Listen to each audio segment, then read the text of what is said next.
All right, welcome back, church. We're in John chapter 16. So much happening right here in John chapter 16. If you look at the chapter, there's so many red letters because Jesus just does so much of the speaking to the disciples. Right there in verse 1, it says, "All this I have told you so that you will not fall away." Leading up to this, so much in the book of John, Jesus is saying, "Hey guys, there's going to be some persecution. I'm going to have to leave. I'm going to leave because this is all part of my purpose. This is all part of God's plan." And he's talking to the disciples here, and he's like, "Hey guys, although I'm leaving, it's for a purpose, but it's for the advocate. The Holy Spirit can come back and be with y'all." And verse 7, it says, "But very truly I tell you, it is for your good that I'm going away. Unless I go away, the advocate will not come to you. But if I go, I will send him to you." And if you caught Tony's Devo on chapter 15 and just talking about some of the works of the Spirit, that's the Spirit we're talking about right here, the Holy Spirit, the advocate for us as believers that we have living inside of us.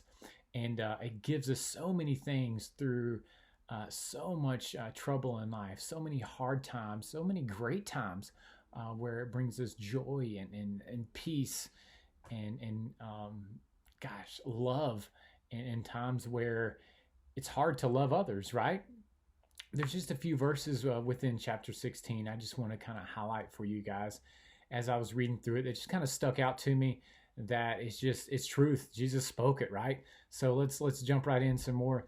Verse 13, it says, "But when he, the Spirit of truth, comes, he will guide you into all truth."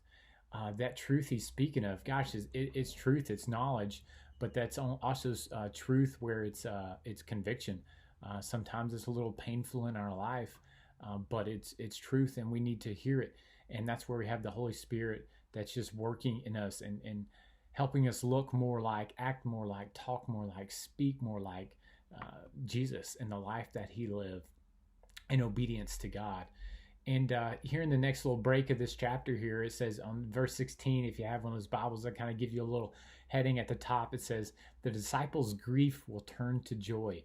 And Jesus is talking about the time where it says 16, it says, "In a little while, you will see me no more. And then after a little while, you'll see me." And the disciples are like, what? I don't understand. What are you talking about?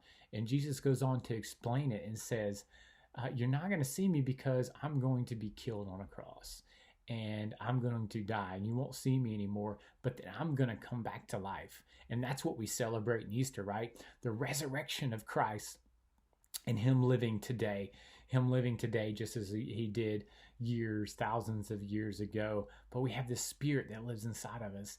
And he's just reminding the disciples, telling them that. And in verse 22, it says, "So with you, now is your time of grief, but I will see you again, and you will rejoice, and no one will take away that joy." That joy that, gosh, God only can give us. If you think about it, just take a moment and pause. There's been time in your life where it didn't feel like there's much joy. There didn't feel like anything good that's going on in your life. But then you lean on Christ, you lean on Jesus, and he gives you that peace. He gives you that joy. All that stuff is coming through the Spirit, that Spirit that we have living inside of us. Guys, and just a few more verses I just want to share with y'all because definitely so powerful to me. And hopefully for you too, because it's the Bible and it's amazing. It's living and breathing, right? Verse 28, it says, "I came from the Father and into the world. Now I'm leaving the world and going back to the Father."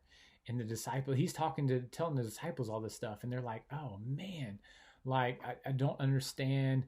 But they come to a point where like, "Okay, Jesus, we understand. We believe you come from God." And in verse 31, Jesus almost just questioning them, like, do you really believe? "A time is coming, in fact has come, when you'll be scattered, each to your own home. You will leave me alone, yet I am not alone, for my Father is with me." And he's talking about whenever Jesus is leading up to his crucifixion, that that they do leave. They desert him. Times in our life that I know we felt like we're deserted from this person or that person, and that we felt like we can trust and rely on. But look at that. Looking right there in verse 31, it says, Jesus says, "You'll leave me, yet I'm not alone, for my Father is with me." Believers, that's something we can bank our life on, that no matter what happens, we're not alone. You may know that, you've heard that before, but sometimes it's hard to not feel alone because of certain circumstances. And Jesus knows that. He understands that. Verse 33 says, "I have told you these things so that in me you may have peace. In this world you have trouble." Gosh, we have so much trouble. "But take heart, I have overcome the world." That's our Jesus right there. He has overcome the world. He has overcome any circumstances in our life. And if you look on your life and look back and just think back, there's I doubt, without a doubt, I bet there's times in your life where Jesus has definitely spoke to you. Jesus have definitely got you through situations. So I encourage you, just to encourage me, encourage others in this time where we may feel like alone because we're kind of stuck to ourselves, maybe without others. When's a time in your life that Jesus has showed up and showed out? Share it down in the comments there, just to encourage me, encourage others that Jesus is working. His Holy Spirit's working. He's alive today. He's alive within me. He's alive within you. This Spirit we have living within inside of us, He's power. He's truth. He's love. It's so much thing. We have access to God, His plans, His wisdom. We have a direct line to God because of this Spirit, and it's all part of His plan that we have that now. We have that Holy Spirit living within us. Guys, I just want to thank you for your time and diving into John chapter 16. Gosh, I look forward each day of someone, whoever it is, coming out with the next chapter, because this has been so great for me in my walk. And I encourage you guys just to continue to dig in. Again, any questions, reach out to me. Maybe we can answer some questions together as we just learn to love God even more, to love others, and to grow. Until next time, guys. Love you.